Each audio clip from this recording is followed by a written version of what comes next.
आधी रात शिमला के पास एक वीरान पहाड़ी इलाका। आरव मेहरा, क्राइम जर्नलिस्ट डॉ वीरा रॉय, मनोचिकित्सक रेहान, लापता युवक इंस्पेक्टर सरीन, लोकल पुलिस अधिकारी। कहानी शुरू होती है। शिमला की ठंडी रात थी। घड़ी में ठीक 12,000 बजे थे जब आरव मेहरा की गाड़ी एक सुनसान बंगले के पास रुकी। ये वही हिल व्यू बंगला था जहां पिछले 2 महीने में 3 लोग गायब हो चुके थे। सबसे हाल में लापता हुआ था रेहान, जो एक कॉलेज स्टूडेंट था। बंगले की हालत जर्जर थी। खिड़कियां टूटी हुई थीं और हर कोने में धूल और सन्नाटा था। लेकिन सबसे अजीब बात थी, हर लापता शख्स आधी रात को यहां अकेले आया था। आरव ने रिकॉर्डर ऑन किया और कैमरा सेट किया। तभी उसे एक हल्की सी सरसराहट सुनाई दी। वो धीरे धीरे आगे बढ़ा और अचानक एक कमरा अपने आप खुल गया। कमरे में क्या था? कमरे में सिर्फ एक कुर्सी, एक दर्पण और एक पुराना रिकॉर्ड प्लेयर था।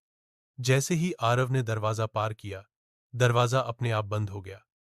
फिर बजा एक रिकॉर्डेड वॉइस, जो देख रहा है वो सच नहीं, और जो सच है वो कभी दिखाई नहीं देता। आरव डर गया, लेकिन उसने हिम्मत नहीं हारी। अचानक बिजली चली गई। कमरे में अंधेरा छा गया और दर्पण में किसी और की परछाई दिखने लगी।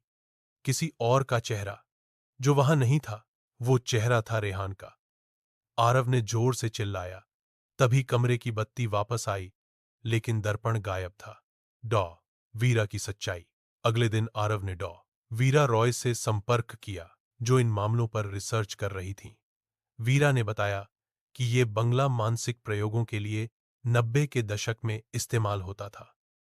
यहां लोगों के दिमाग को हिप्नोटिज्म और ड्रग्स से कंट्रोल किया जाता था। रेहान और बाकी लापता लोग दरअसल उस प्रयोग का हिस्सा बने, जिसके बारे में अब तक कोई जानता नहीं था। क्लाइमैक्स। आधी रात फिर आई। तीसरी रात आरव दोबारा बंगले में गया, इस बार वीरा और इंस्पेक्टर सरीन के साथ।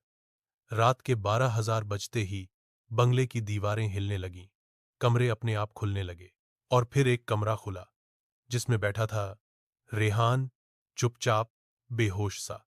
लेकिन असली चौंकाने वाली बात तब सामने आई जब वीरा ने कहा, "ये तो सिर्फ एक शिकार है। शिकारी अभी भी बंगले के अंदर है।" तभी पीछे से किसी ने इंस्पेक्टर सरीन पर हमला किया। वो और कोई नहीं, बल्कि डॉ वीरा खुद थीं।